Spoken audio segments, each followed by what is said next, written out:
Dieu promet à Abraham de faire de lui le père d'une multitude. Il lui promet qu'au travers de Sarah, il allait lui donner un enfant. Les années passent et l'enfant ne vient pas. Sarah pousse Abraham vers Agar et ils ont un enfant, Ismaël, qui n'était pas le fils de la promesse. Et Dieu vient corriger cela. Il passe par Sarah afin de demander à Abraham de chasser Ismaël. Ismaël est le symbole de la volonté permissive, de quelque chose que tu as fait parce que tu étais impatient, d'une relation dans laquelle tu es parce que tu as forcé dans la chair, d'une chose que tu trimbales dans ta vie mais tu sais que ce n'est pas le plan parfait de Dieu. Et Dieu t'a toujours dit d'ôter cette chose de ta vie. Et certains, ils attendent le soir pour enlever Ismaël de leur vie, alors que c'est le matin. Il y a quelque chose dans ta vie qui n'est pas la volonté de Dieu. C'est Ismaël. Dans des moments charnels où tu avais perdu ta vie de prière, ton intimité avec Dieu et ta foi.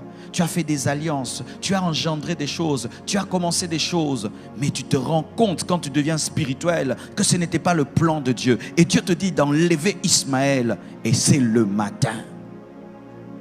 Ismaël peut être même un ministère que tu as commencé, mais ce n'était pas le plan de Dieu. Ismaël, ça peut être un fiancé avec lequel tu es, mais ce n'est pas le plan de Dieu. Ismaël, ça peut être une affaire dans laquelle tu es, mais ce n'est pas le plan de Dieu. Ismaël, ça peut même être une maison dans laquelle tu habites, mais ce n'est pas la volonté parfaite de Dieu. Ismaël est un enfant, mais il n'est pas la promesse. Quand tu as Ismaël dans ta vie, plus tôt tu te débarrasses de lui, plus tôt Isaac grandira, car la présence d'Ismaël met mal à l'aise Isaac. Qui est Ismaël dans ta vie? Un amoureux de Dieu ne tarde pas d'enlever Ismaël. Tôt le matin, il enlève Ismaël.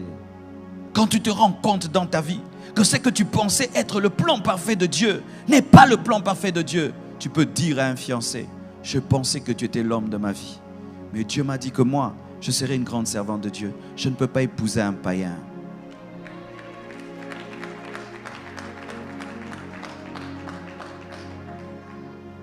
Tu peux avoir commencé un ministère dans la rébellion contre ton père spirituel. Mais quand tu deviens spirituel, tu te rends compte que cette église n'est pas dans la volonté de Dieu. Tu fermes l'église et tu rentres au pied de ton pasteur. Et tu dois le faire à temps. Tu dois le faire très tôt. Qu'est-ce qui est dans ta vie, Ismaël? Lorsque tu as Ismaël dans ta vie, voici ce qui va t'arriver. Ce n'est pas Satan qui te combattra, c'est Dieu lui-même qui va te combattre.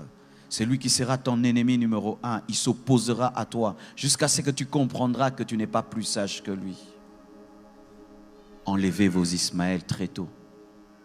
Ne dis pas: je vais le faire dans 1 mois, dans 2 mois, dans 3 mois. Le plan de Dieu va prendre du retard dans ta vie. Je vous assure, mes frères et sœurs, il y a des choses qui prennent 10 ans dans nos vies, alors que ça devait prendre 1 semaine.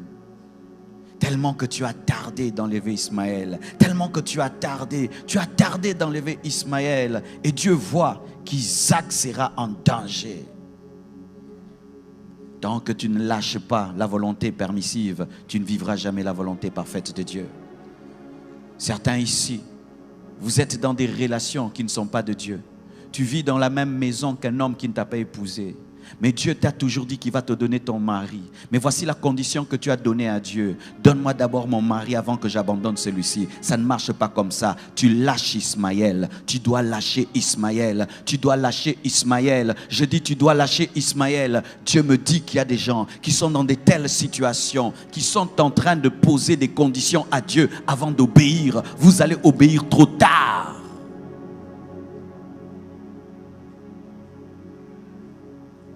Le Seigneur te dit que les affaires que tu fais, ce sont des mauvaises affaires. Tu es en train de gagner ta vie, mais dans le vol. Tu gagnes ta vie dans la magouille. Et il te dit d'arrêter ce travail. Mais tu poses cette condition: Seigneur, tu me donnes d'abord un bon travail et alors j'abandonnerai le mauvais. Non, tu abandonnes le mauvais d'abord et le plan de Dieu s'accomplira.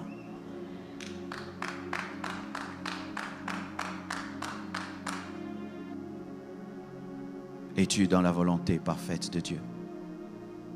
La chose que tu as a été engendrée par quoi? Par l'impatience? A été engendrée par la chair?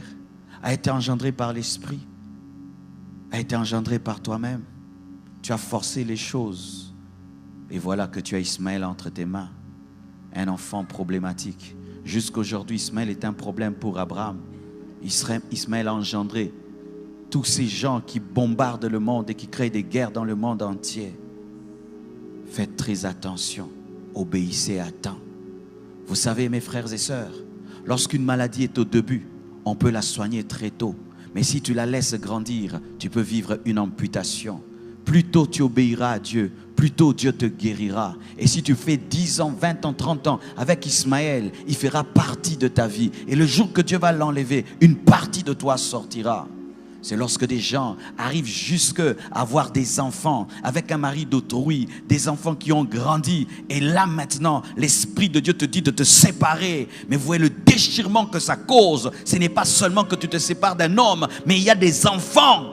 Pourquoi? Tu as tardé d'enlever Ismaël de ta vie.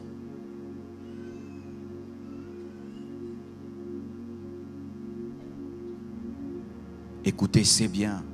Dire qu'on a bien prêché dans la convention, c'est bien.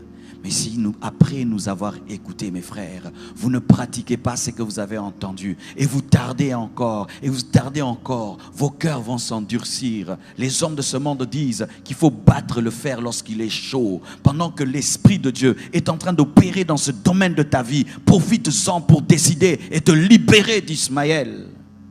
Abraham aimait Ismaël. Ismaël était son fils. Mais quand l'esprit est passé par Sarah pour l'en défaire, très tôt matin, il a obéi. Pourquoi? Parce que s'il faisait 2 semaines, il allait changer d'avis. Je ne sais pas si ça t'arrive. Des fois, pour faire une chose, il faut vite la faire. Car si tu tardes, le diable va te parler et tu vas trouver des arguments pour rester dans un mal pendant 2 semaines. Et puis 2 semaines, ça fait 1 mois, 1 année, 2 ans, 3 ans. Et tu te retrouves à ta mort. Tu n'as jamais abandonné Ismaël.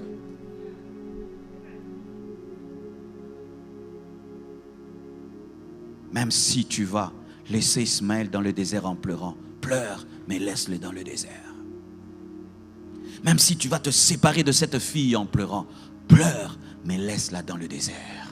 Même si tu vas sortir de cette relation en pleurant, pleure, mais laisse ça dans le désert. Parce que Jésus ne vient pas par Ismaël, Jésus vient par Isaac. Jésus vient par Isaac. La promesse n'est pas faite à Ismaël, elle est faite à Isaac. Et tu es en train de t'attacher à ce qui ne t'engendrera rien du tout. Certains même, vous êtes dans des églises qui sont des Ismaël. Tu es allé dans une église par colère, tu es allé dans une église par rébellion, tu es allé dans une église par impatience. Et là-bas, tu es en train de mourir spirituellement, tu es en train de mourir en toi-même. Et le Seigneur te parle et il te dit, ce n'est pas l'endroit, mais tu as déjà une responsabilité, tu as déjà des postes, tu as des ceci, de cela, et tu te regardes que tu perdras cela. Tout ce qu'on t'a donné là-bas comme titre, c'est Ismaël. Car des fois, le diable encourage la rébellion en faisant qu'on t'élève dans la rébellion. Ismaël, ce sont des faux papiers. Des faux papiers. Tu t'appelles Jonathan, mais dans tes papiers, tu t'appelles Gélor. Des faux papiers. Une vie de mensonge où tu mens chaque année et chaque mois. Ismaël, une vie qui n'est pas ta vie. Lorsque tu regardes ta vie, est-ce que c'est ta vraie vie?